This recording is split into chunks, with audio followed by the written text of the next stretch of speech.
Muy buenas, soy el padre Julián Lozano, soy sacerdote de la diócesis de Getafe y quiero dedicar este vídeo, como pone en el título, a hablar sobre el tema de la pederastia. En primer lugar, quiero decir que esta lacra es dolorosísima, que en mi ministerio como sacerdote he podido conocer y escuchar pues el dolor que provoca el sufrir estos abusos.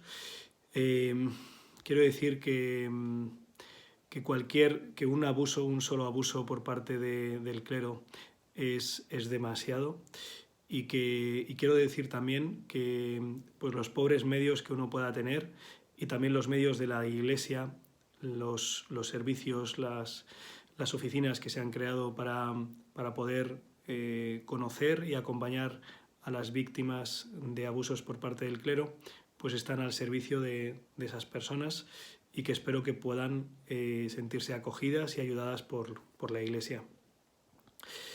Dicho esto, me gustaría contextualizar el vídeo. Nos encontramos en febrero de 2022 en España y esta misma semana se ha hecho una solicitud, una petición en el Congreso de los Diputados para que se abra una comisión de estudio de investigación sobre los casos de abusos en la Iglesia Católica.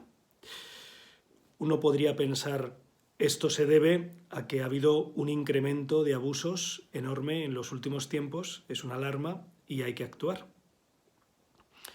¿Cuál es la verdad sobre esto? Pues según el informe realizado hace unos meses por la ONG Save the Children, efectivamente ha habido un incremento en el número de abusos a menores de índole sexual, pero no, no ha sido en el ámbito de la Iglesia donde estos se han producido. De hecho, en este informe ni siquiera aparece mencionado el ámbito eclesial como un ámbito señalado como peligroso o donde se produzcan estos abusos. Como digo, sí ha sido así, sí ha habido un incremento en los últimos años en el tema de los casos de abusos a menores. Además, como decía al principio, yo como sacerdote he ido conociendo pues, el dolor de las personas que han pasado por esto. En mi caso, en la mayoría de ellos, en la inmensa mayoría de los casos, sufridos en los contextos de cercanía de familiares. A lo mejor alguno podría pensar si esta comisión de investigación que se ha solicitado se debe a que en las últimas décadas, no en los últimos años, pero sí en las últimas décadas, la Iglesia ha sido un ámbito especial en el que se han producido estos casos. La respuesta también es negativa. Así lo afirma el informe de la Fundación ANAR, una fundación independiente, que recomiendo y que pondré el enlace en la descripción de este vídeo. Hablan de la tipología de los abusos a menores y en uno de los apartados habla del perfil del abusador. Hay un listado y en ese listado en primer lugar aparece desgraciadamente la figura del padre, después otro tipo de familiares cercanos a la víctima y en último lugar, desgraciadamente, también aparece la figura del sacerdote o religioso o persona de iglesia en un 0,2% de los casos. Es demasiado ese porcentaje, pero no es el ámbito eclesial y el sacerdote, la figura del sacerdote, no es ni de lejos el principal causante de esta lacra, ¿no? Además, uno podría pensar, como se ha propuesto en el Congreso de los Diputados, por qué si lo que nos preocupa son las víctimas de estos abusos, por qué no se realiza una investigación sobre todos los casos, ¿no? Y sobre cuáles son las causas y los ámbitos. Pero esto ha sido rechazado. ¿Por qué surge esta petición, esta campaña también en los medios de comunicación de difusión en la que parecería que o ha habido muchísimos casos recientemente o la Iglesia ha sido el lugar preferencial donde se han dado los casos de abusos? Bueno, aquí habría muchas hipótesis, muchas explicaciones posibles. Hay quien piensa que se tratan de cortinas de humo para no hablar de otros temas.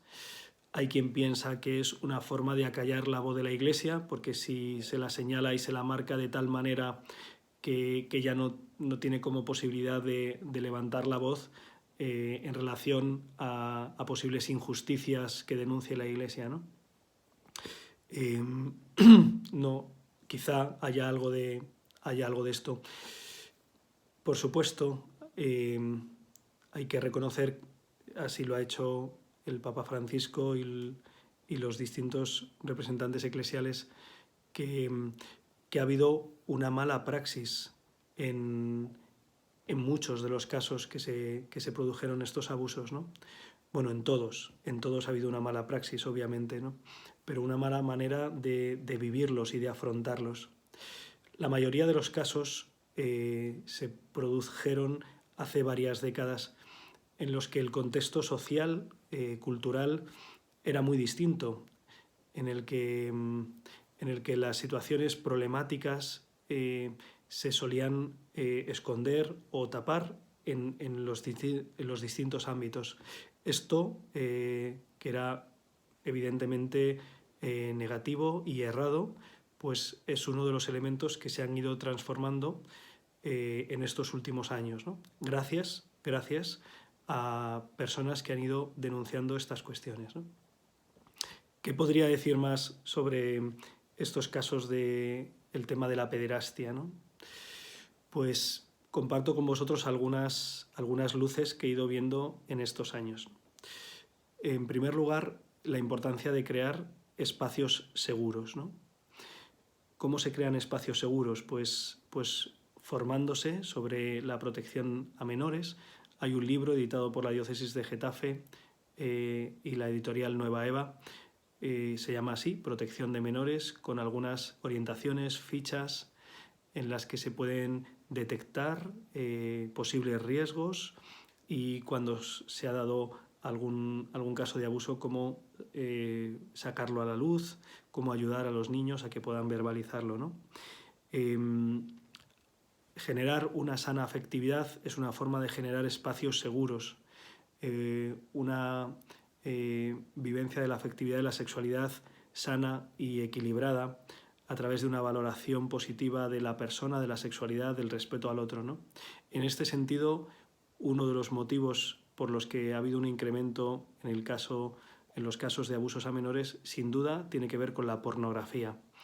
Es un escándalo que la pornografía sea de acceso libre para cualquier persona, pero especialmente para los menores, porque se sabe que hay una relación entre el consumo de pornografía y los casos de abusos.